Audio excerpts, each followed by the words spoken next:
someone who we got up out of his sick bed in order to be here. But he made a commitment to us to be here, and he is here today, Mr. Kenneth L. Selmore.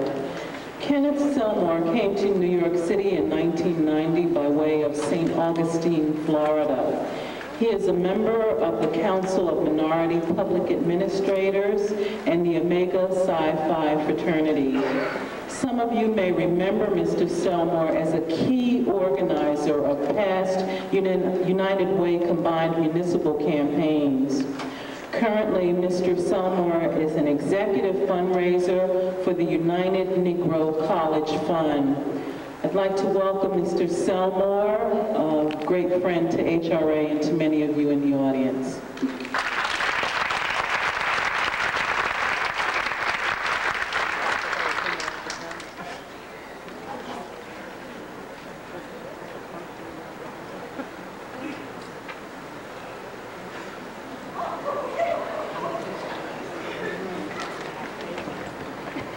Good morning, or good afternoon, excuse me. I'm sorry. I'm telling you, this back of mine is giving me a fit. I was trying to be a weightlifter in the office, and I think I'm a little too old for that now. That's another thing we have to work on.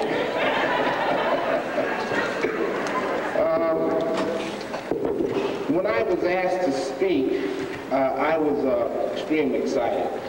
Any time that you can impart knowledge to your friends, peers, I was so excited. I had to get up out of the bed.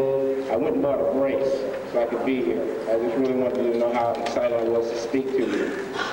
I want to thank Commissioner Sable, Commissioner Executive Deputy Administrator Adamson. I want to thank Mr. Williamson, who called me to speak. I want to thank all of you, because some of you, I can't see you with the light, but I know some of you out there I know, because I spoke to you in the offices when I was doing the campaign for United Way, the combined municipal campaign. And I was just so excited to be able to come here and speak to you, so I just want to say, let's get it going. Images of Self by Asper. I'm extremely excited to speak to you today because, like you, I come from a hard-working family. Images of Self by Asper is the theme of this Black History celebration. So when I was asked to speak, I chose education as a course of action that we could implement to restore our damaged image. African Americans had a strong self-image before we were brought to these shores as slaves. And education is one of the ways we can restore that image. Growing up in St. Augustine, Florida, I remember that at my all-black elementary school, the books were old and some of the pages were usually missing. But the teachers made it their business to make sure that you learned. Those teachers knew your parents. They cared about you. And most importantly, they knew how important education was to you and to our people. If you did not try to learn, they had a special way of getting your attention. Yeah, I know. You can say amen. They put some lead on your behind. And I know from first-hand experience, this attention getting method worked. My mother and father approved of this old-fashioned discipline. They and other adults influencing my life instilled in me how important education was to me and to all black people. In my segregated all-black school, I felt safe and secure, surrounded by people who cared, people who took an interest in what I wanted to become. In the 4th grade, court-ordered desegregation forced the close of our black school. That's when my parents transferred me to the white school, where besides being a good student, survival was an additional pressure to cope with. My parents accompanied me to school to make sure that my new white teachers lived up to their responsibility to teach me. but I still had to hold up my end. What I'm saying is, black teachers made sure we got an education. With integration, we lost a lot of those teachers. The ones who had helped shape the images of self that so many of us in this room have. Today, it is all of our jobs to make sure that black children get the education they need. We have to take an active role in the educational development of our children so that they have strong images of self to hold on to like we had when we were children. No longer can we leave the education of our children to just the teachers. Education must begin in the home and in the community. Parents, make the time to listen and guide the children so that they can become productive members of society. You may have had a bad day at the office, but you must make time for your child. Adults must take an active role in the development of children. Images of self. Who do you think they look at? Who do you think they see? Mom and dad. That's where they get it from. Mom and dad. That's where I got mine from. These images are not developed in school. They're developed by using examples like Malcolm X, Martin Luther King, Sojourner Truth, Faye Waddington, Harriet Tubman, and many more in our legacy. There is no excuse for our children to not know who they are. They should know that 400 years of organized oppression built this country. And in spite of all the trials and tribulations we face daily, we as a people must endure.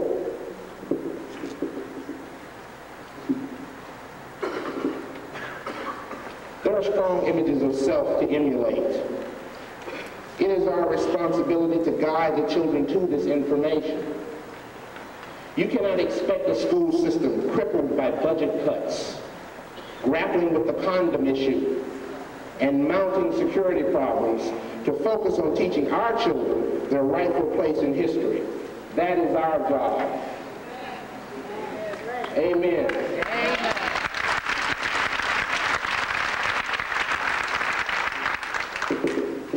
How do we as adults make certain that our children get the proper education to make them competitive in the new world order? You may think it's expensive, or that your child has to attend some fancy preparatory school. I don't think that's necessary. Adults have to spend quality time with our young people. Quality time is time spent transferring meaningful information, whether it is a situation that came upon your job or discussing some major event affecting our nation. We must teach our children to be thinkers. Use museums, libraries, festivals, science fairs, math competitions, etc. Purchase encyclopedias, books, magazines. National Geographic really expanded my horizons with articles and pictures about different cultures in different parts of the world.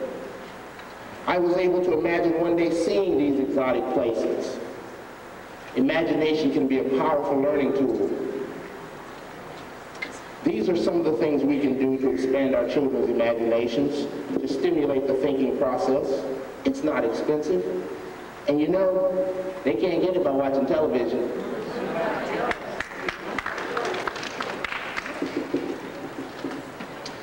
Visit the Schomburg Museum, the Studio Museum, the Museum of Natural History, the Museum of Science and Industry, or the Metropolitan Museum of Art.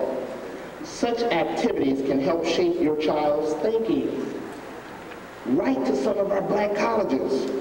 Talk with college students who have an obligation. Talk with teachers. See how their lives were shaped and who was a major influence and what types of activities they participated in as children. It is important that you spend quality time with your child. Remember, adults, when children come into this world, they are like a blank sheet of paper until someone starts writing on it. Kids want to please. They want to make us proud of them. It is our job as adults to make sure that the path our young people travel into adulthood is clear. Educating the next generation is our responsibility. We must make sure they are prepared to handle what the 21st century will throw at them. The things I've spoken about do not require a lot of money. They require patience, commitment, love, understanding, sacrifice, and above all, time. Spend time with your child. Honestly and truthfully discuss the problems they face. With the new pressures of the 90s that our children face, it is critical that they understand the issues. Inflation, taxes, drugs, racism, AIDS, just a few of them. And let's not forget, we're in a recession. And no one can say for sure when it will be over. Our children face an even larger challenge, a world turned upside down. Economic situations in the former Soviet Union, Israel, and political unrest in other parts of the world make it extremely important that our children be prepared to compete in this new world order.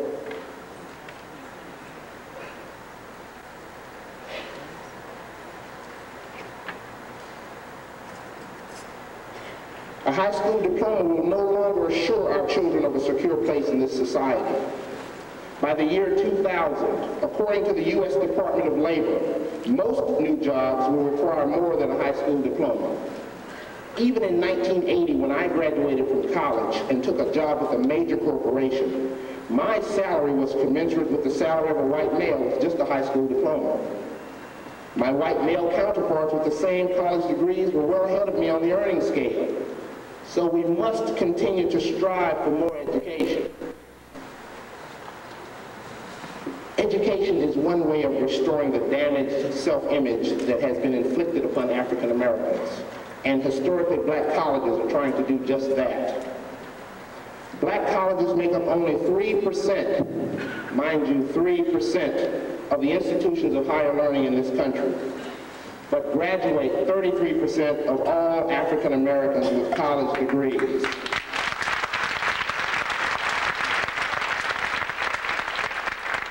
And there's some people here in this audience could only go to a black college at the time. Some black colleges turned out some pretty powerful Americans. Louis Sullivan, Douglas Wilder.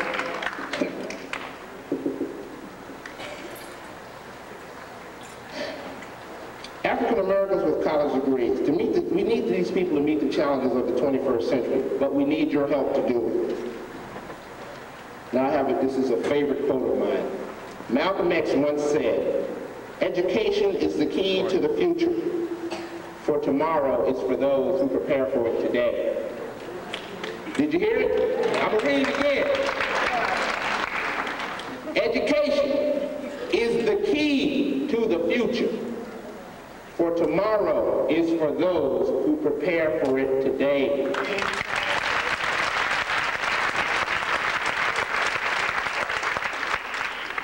Education is one way we can still reach our young people and restore the images of self. Images that followed us from the motherland. Images of kings, queens, astronomers, mathematicians, architects, and many more. We have to inform and educate our young people that their heritage is one of the richest the world has to offer, and that to ignore their heritage is to turn their backs on who we are as a people. The United States Department of Labor statistics show that by the year 2000, 1/3 of the new entrants entering the workforce will be minority. 2/3 of those will be African American. We as African Americans must be ready to meet the challenges of the 21st century. And I ask you, will America be ready? While I was writing this speech, the test results of students from around the world were given on the nightly news. The only countries not participating were Germany and Japan. U.S. children placed next to last in math and science in all age categories. These types of results are a condemnation of our educational system and prompted the Japanese Prime Minister to call American workers incompetent, lazy, and functionally illiterate. These types of images our children are seeing come more from watching TV than from studying. The average American child spends more time in front of a television than studying. Adults have their hands full, keeping children from harm's way while still trying to educate them to the opportunities that exist. By 1995, the U.S. workforce will need 500,000 engineers, 700,000 medical workers, 300,000 teachers, and 1 million various professional positions. 3 years. 3 years from now, the American workforce will need 2.5 million workers. Will our children be prepared? In closing, I want to say that it is everyone's responsibility to inform our children about the opportunities that exist, colleges that they can attend, and that UNCF is in the business of preparing young people for the future. Not young black people, white people, red people, yellow people, but all young people. UNCF schools do not discriminate based on sex, age, or ethnic origin.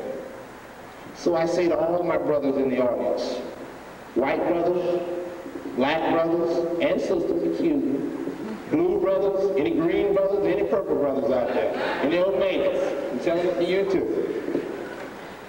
You can pay now, or you can pay much more later. And you're starting to see the results of having to pay later. The educational system in the United States is in need of an overhaul. It's still one of the best systems in the world, but it's in need of an overhaul.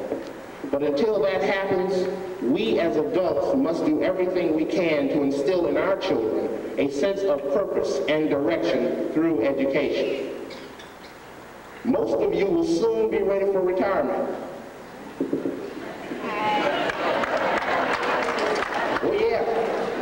And I don't know if you heard on the news the other night, but young people they're talking about it. Young people don't want to pay no Social Security to take care of it. And killing me in taxes now. Like I said, most of you will soon be ready for retirement. Where do you think the next generations of workers will come from? To pay taxes, so you can collect Social Security. Any takers? Okay, I'll tell you where they're going to come from. And I'm not talking about some of these young people, but I'm telling you where they're going to come from. They will come from those children finishing next to last in math and science. That's where they're going to come from. And I thank you for your time.